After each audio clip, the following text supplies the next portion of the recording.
In this video, I'll be giving you guys step-by-step guide on how to cook Edikaikong soup. Edikaikong soup happens to come from my village, my hometown, yes, and it's one of the Nigerian most delicious and healthier meal you can ever think of.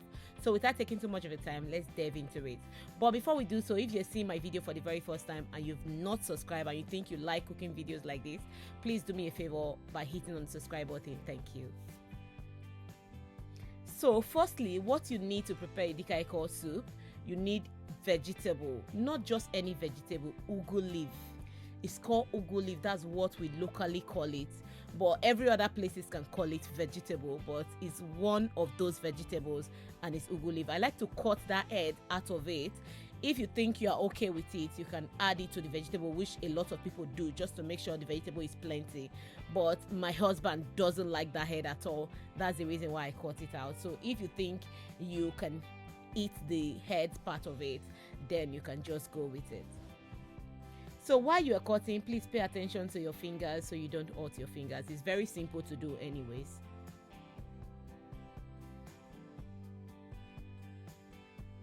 Nextly, what we're going to be cleaning up is the water leaf.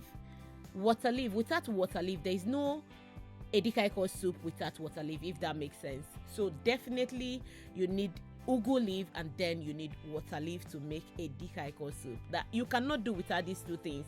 Those are the things that actually make Edikaikong soup. So when we're growing up, my parents will always say, please remove the eyes from the water leaf. That's what I just removed. So you can see that the water leaf is looking clean now. Again, some people don't mind putting those strand wood part of it to the water leaf just to make it plenty.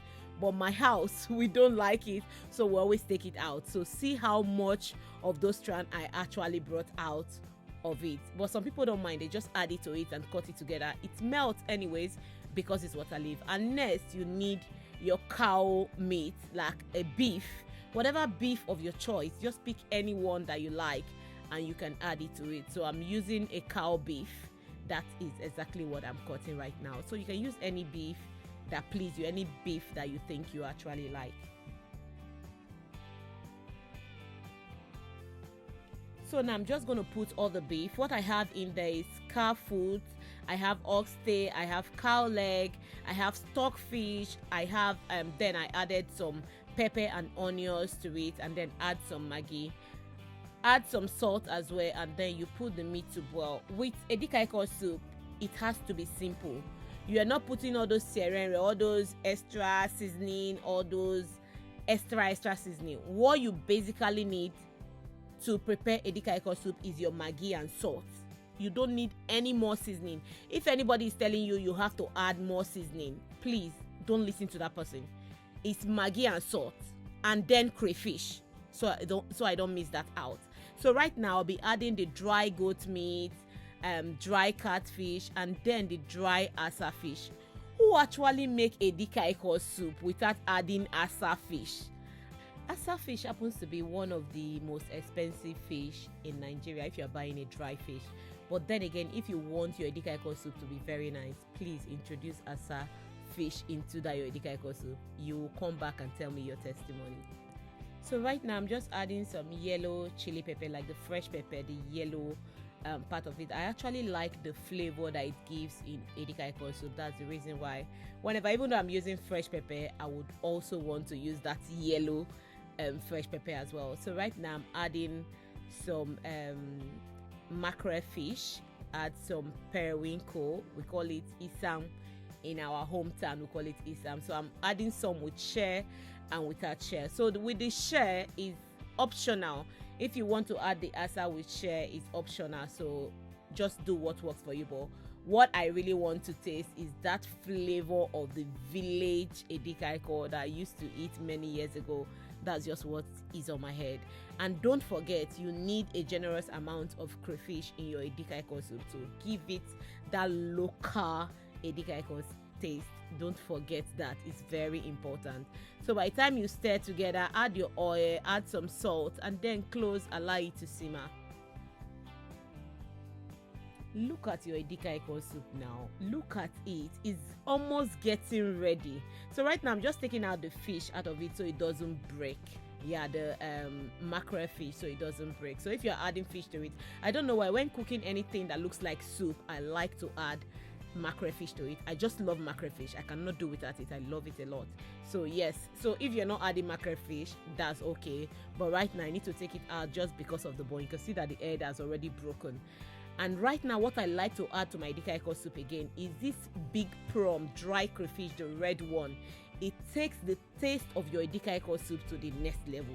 Just put a little bit of it. Seriously, you're going to thank me. And right now when everything is ready cooked, properly cooked, you will add your water leaf into the pot. With the water leaf, within 3 minutes, 2 minutes, seriously, it's already melted. When they said water leaf, it's actually water. All that you're going to be juicing out of this leaf is water. It has a lot of water. So you add your water leaf first and then you stir if you want to stir. If you put it like this and cover the pot for that 2-3 minutes, the water leaf will melt. But me, I'm just an extra person, so I just like to stir it before I close it for 3 to 5 minutes for it to simmer. I really remember back in those days in the village when we used to cook Edikaikong soup at home like almost every week. If you need something rich, something very delicious, healthy, then you have to go with Edikaikong soup. That's why it's very expensive. You could see how much of protein that is inside this pot. That's what makes Edikaikong. Seriously, I'm not joking. At this time, all you need to do is to test for salt, maggi, and crayfish if they are all enough. If it is enough, this is the right time to add your ugu leaf, your vegetable, ugu leaf to be precise. Yes, and one secret for you guys, once you add your ugu leaf to the pot, please don't let it stay more than, if it's too much, maybe 4 minutes. Because you have to eat that Edikang Ikong soup and taste the freshness of the vegetable inside the food. It's so healthy, delicious, very, very rich. So this is the simplest way you can actually make a very delicious Edikang Ikong soup. It's very, very delicious. I joke you not. You will enjoy it. If you've not tried it before, try it and you're going to thank me later. So what I'm just doing is put the fish back into the pot and then close it for a minute or two, and then our Edikang Ikong soup is ready to be served. This came out really, really delicious. So guys, if you've watched this SN and you've still not subscribed, please support me by hitting on the subscribe button. Press on your notification bell for you to be notified whenever I post a new video.